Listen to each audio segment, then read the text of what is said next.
我自己在看，就是马耀，他是一个非常特别的一个人哦。那就我的观察，很有自信，对，但是不乱哈拉，你知道吗？我觉得这个是非常重要的。默默在做事情，可是非常有自信的。对，那我为什么会提到自信这个部分？那我一直觉得原住民，原住民的历史，从马耀刚刚讲，清朝、日据时代，然后一直到现在，那我们的历史都有一些包袱在，那这个包袱其实是很沉重的。那当我们了解这个包袱的时候，我们应该知道，我们才了解说，原来我们的祖先是这样子过来的，对。那我觉得我们现在，既然我们说我们现在这个主题做自己的主人，我们应该要把这个包袱放在旁边，不是丢掉它，对，摆在旁边。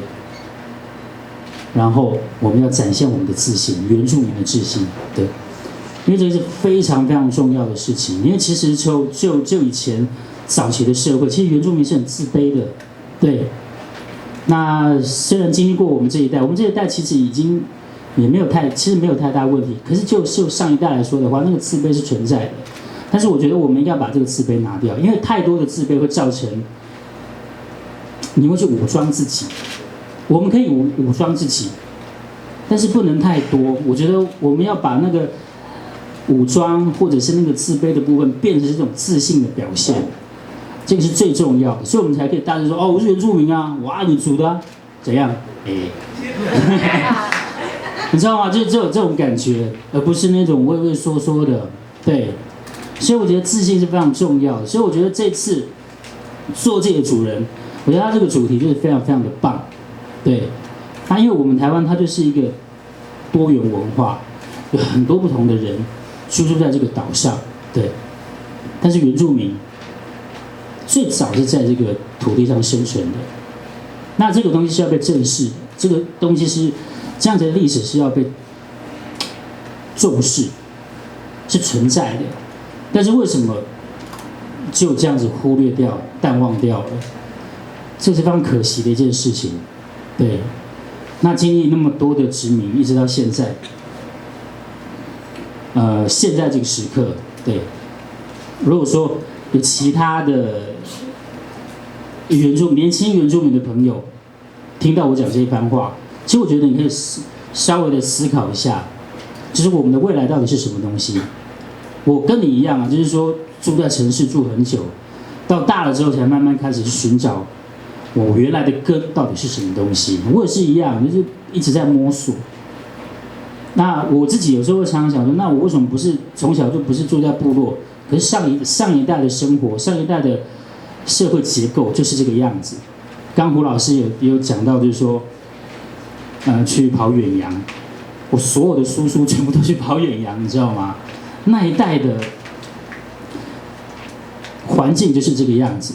然后我们就是在外地出生，那一直到我们的原住民意识慢慢抬头之后，我们才知道说，原来我的血液里面流的是非常特别的一种血，才慢慢的回溯，慢慢去找寻我们的根到底是什么东西。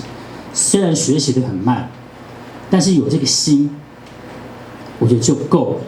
那所以我在这边是要呼吁，就是说我们的年轻朋友们，就是说这一次，如果说你有心想要改变我们原住民的很多的事情的时候，我觉得马耀是个非常非常棒的一个人选。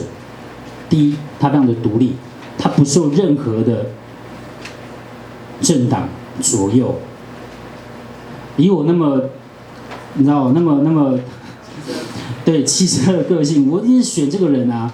我不可能就是要去靠拢哪一个政党，甚至是财团。我觉得那个是很就没有那个独立思考了。所以我觉得在这边真的要呼吁，就是年轻人，你们这一票，你们要好好的思考，要选择谁这样子。对，然后因为我没有要刚刚其实完全没有说要准备唱歌，对，但是其实大家都在唱歌，我觉得好像有在唱一下这样子。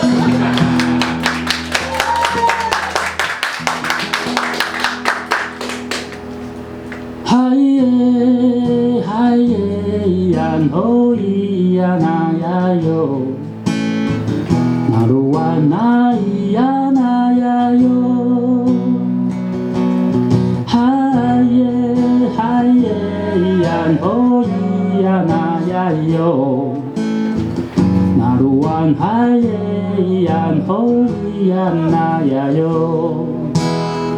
从哪里来？可爱女孩，不说一句，不时的低头，黝黑脸颊，胭脂无邪的大眼睛，静静看我，在不远处，他们的家。几台怪兽，红茸茸的像白色布条，随着风无言的抗争。家不见了，嗨耶嗨耶，然后咿呀那呀哟，那鲁哇那咿呀那呀哟，熟悉回家路和失边的残破。小女孩，你别哭，牵着你一起走。也许未来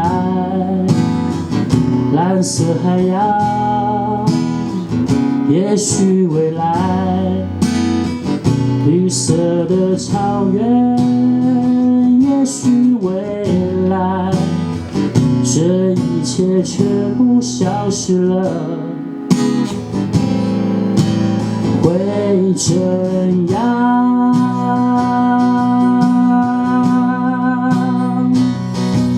嗨耶嗨耶，然后咿呀那呀哟，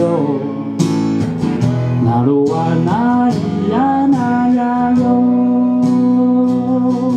熟悉回家路和失边的残破。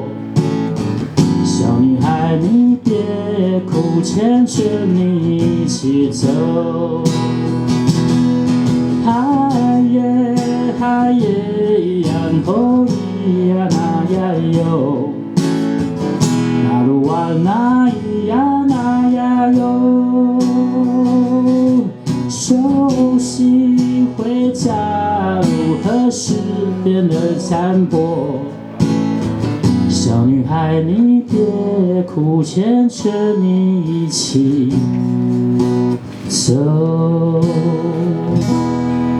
谢谢，谢谢。